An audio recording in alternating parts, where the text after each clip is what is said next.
Last night, or should I say earlier this morning, my last thought before I drifted into the land of the unconscious was that Australian rage healed something within me. Welcome back, everyone. I'm shocked that I'm here. If you're wondering what I am a Twilight fangirl turned vampire. Obviously, obviously. I had something else planned, but I am going to be in a different state in 24 hours.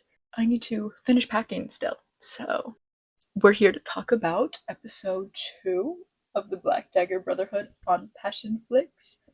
I'm not really sure how I feel about these midnight drops because I would come home from work, then have to fill the void of time somehow.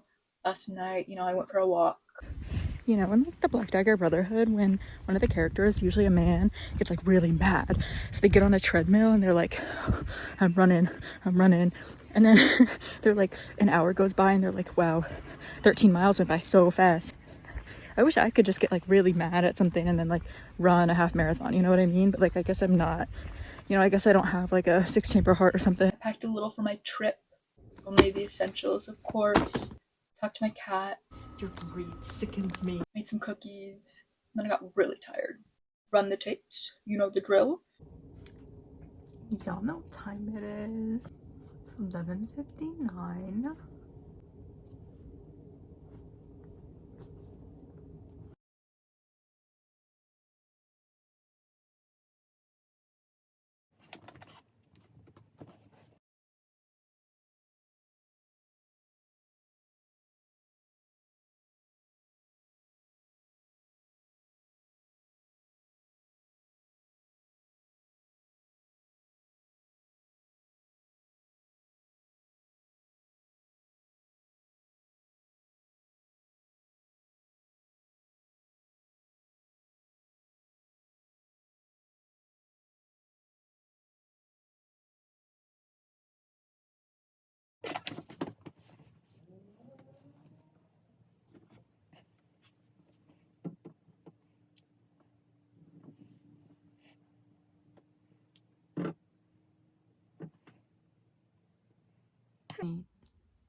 I feel nothing but pain.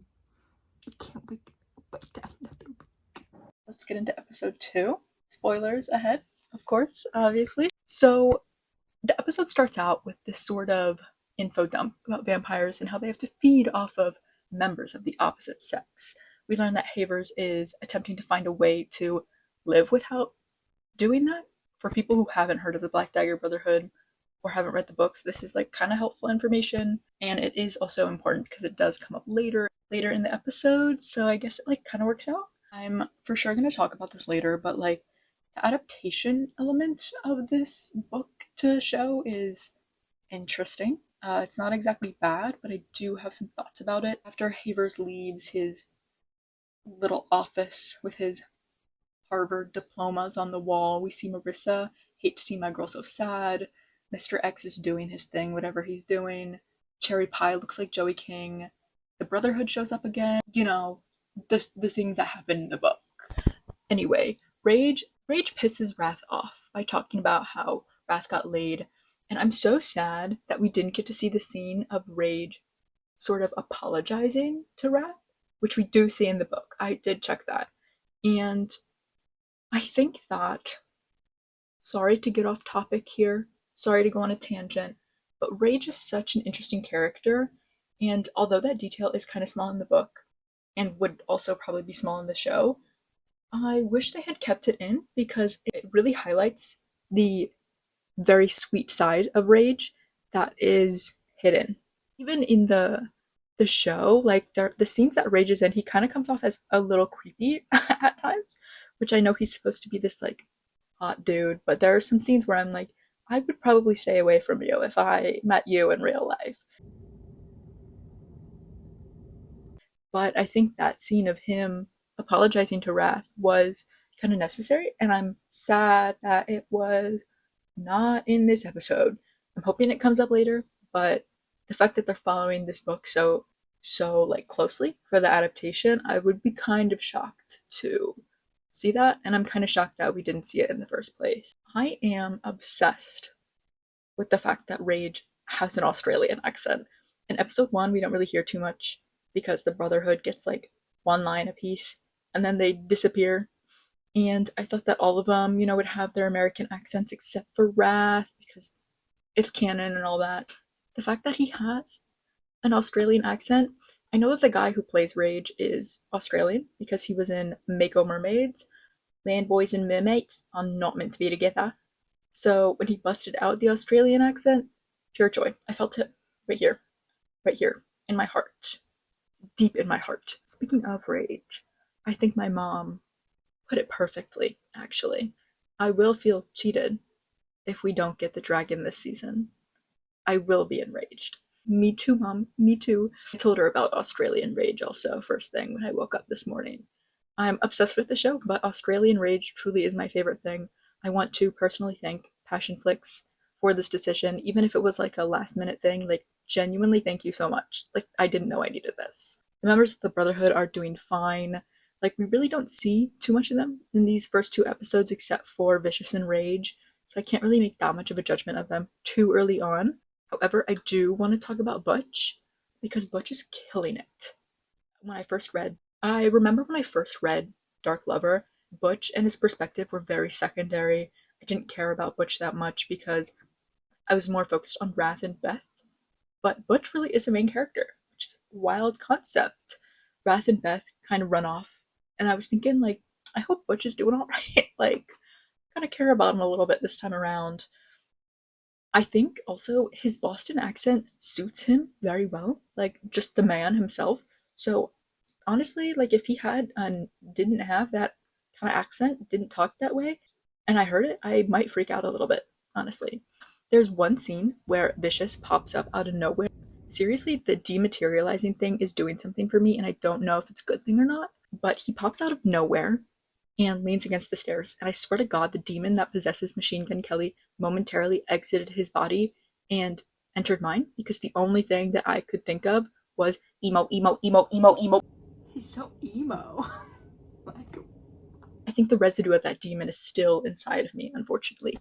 Like, bro looks like he should be listening to My Chemical Romance. Like, where's the gene? Anyway, this kind of brings me into a subject that I am a little bit hesitant to talk about because I feel like it comes across as like way too critical of this, and also that I don't like the show. Like, genuinely, I'm obsessed with this.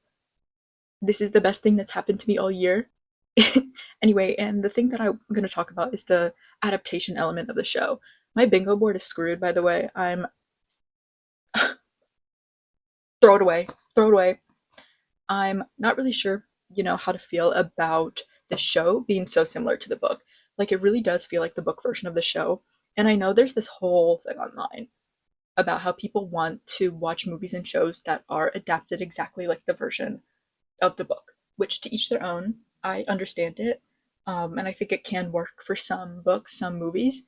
But for this book to show adaptation, boo tomato. But I feel like for this, it does kind of create scenes that are like, they're not quite awkward, but they feel like they are missing something, whether it be because we're not fully in a character's mind or like the placement of the characters, like something always feels a little bit off.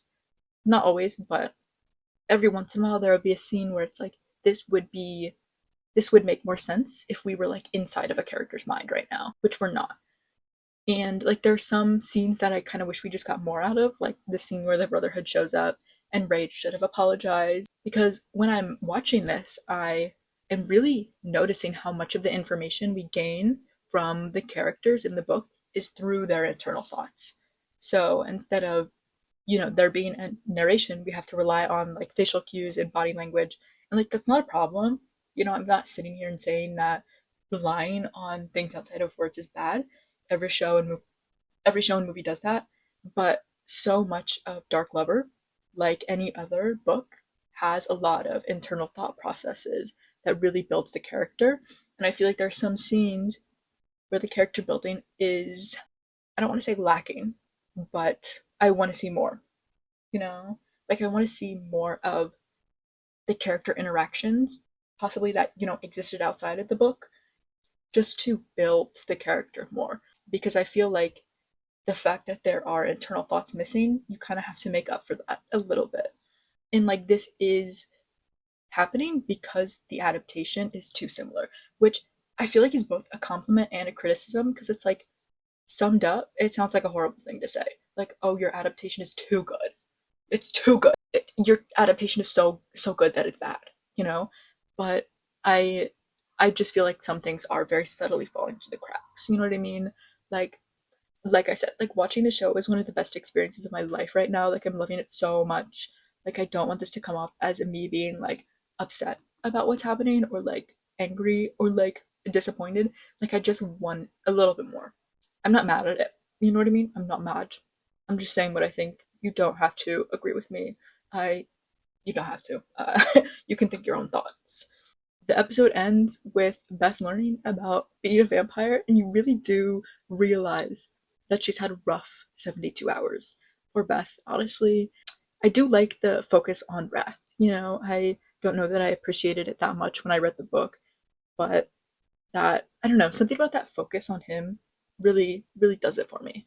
Anyway, those are my thoughts. I probably have more, but by this point, um, last week I had already watched this episode twice and I've only watched it once. I'm literally about to watch it again though, so if I come in different lighting, different face, and I have more thoughts, don't be surprised or anything.